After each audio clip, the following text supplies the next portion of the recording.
The Reserve Army was a field army of the British Army and part of the British Expeditionary Force during the First World War. On 1 April 1916, Lieutenant General Sir Hubert Gough was moved from the command of First Corps and took over the Reserve Corps, which in June before the Battle of the Somme, was expanded and renamed Reserve Army. The army fought on the northern flank of the Fourth Army during the battle and became the Fifth Army on 30 October. History. Haig developed a concept of all-arms units of cavalry and mobile troops to capture a portion of the German defences and enlarge the foothold for later exploitation. Haig wrote training instructions for the cavalry in March 1916, in which he described a breach being made in the German lines and the cavalry and mobile troops rushing forward to create a bridgehead, obstructing German reinforcements. Infantry would have time to move up to relieve the cavalry in the bridgehead, which would then operate behind parts of the front where German infantry were still fighting and protect the main force by extending the flank. To enable this, Haig disbanded the two cavalry corps on 3 March 1916 and distributed the divisions to the armies and the new Reserve Corps. Gough was appointed to command the Reserve Corps in April, which was renamed Reserve Army in June. There was some uncertainty over the role of the Army. Kegel, the BEF Chief of Staff, writing on 4 June, "The area in which the Reserve Corps may be employed must be dependent on events and cannot be foreseen." Gough was told to train the cavalry in the all-arms concept and to convince cavalry officers of the effectiveness of cavalry when cooperating with artillery and infantry. In 1996, Badzi wrote that the Reserve Army was organized as a conveyor belt to exploit the success of the Fourth Army, with the 25th Division first, followed by two cavalry divisions and then the 2nd Corps infantry divisions. Sheffield wrote that the all-arms concept was an imaginative response to the tactical problems of 1915 and anticipated post-war moves towards mobile warfare, but was ambitious, and the staff work and traffic control to make it work would have been a great burden on the inexperienced armies and staffs of 1916.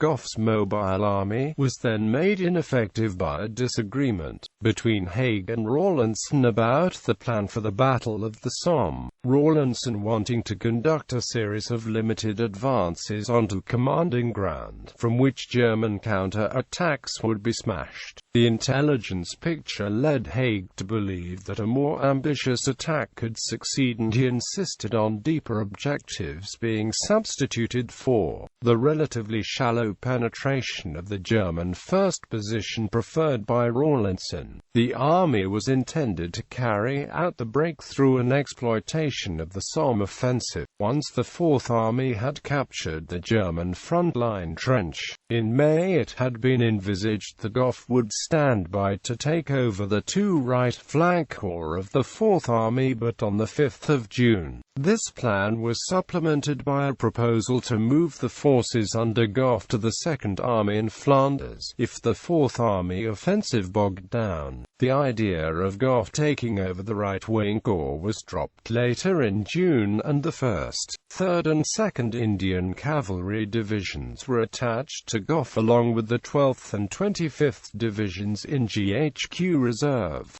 to operate under the command of GHQ.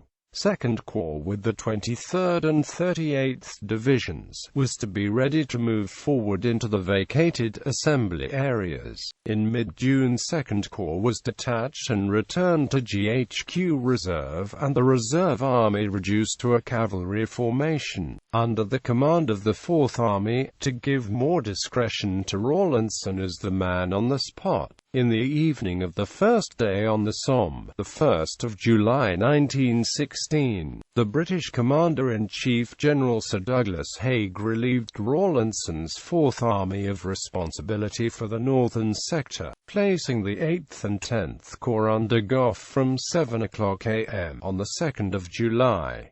Gough immediately left to visit the two corps to assess the situation. 10th Corps and 8th Corps to the north were to capture the German front position and the intermediate line from Mouquet Farm to Serre. Gough was sent to take over command of 10th Corps and 8th Corps, and the 25th Division was transferred from reserve to 10th Corps. Gough had intended to attack Thiepval with the 49th and 32nd Divisions and the 48th Division of 8th Corps. Eventually, changes of plan reduced the attack to 2 brigades of the 32nd Division. Just before the attack by 10th Corps and 3rd Corps began on the 3rd of July, Gough revealed that 10th Corps could not attack before 6 o'clock a.m., and at noon 8th Corps and 10th Corps were detached from the 4th Army to Gough and the Reserve Army. Later 2nd Corps, 1st Anzac Corps and the Canadian Corps were added to the Reserve Army. For the next few months the Reserve Army fought the Battle of Pozières and the Battle of Mouquet Farm. The Battle of Thiepval Ridge, 26 to 28 September, took place as part of the sequential offensives of the French 6th, the 4th and then the Reserve Army during September. For much of October, the Reserve Army conducted the Battle of the Ancre Heights, and on the 30th of October, the army was renamed the 5th Army.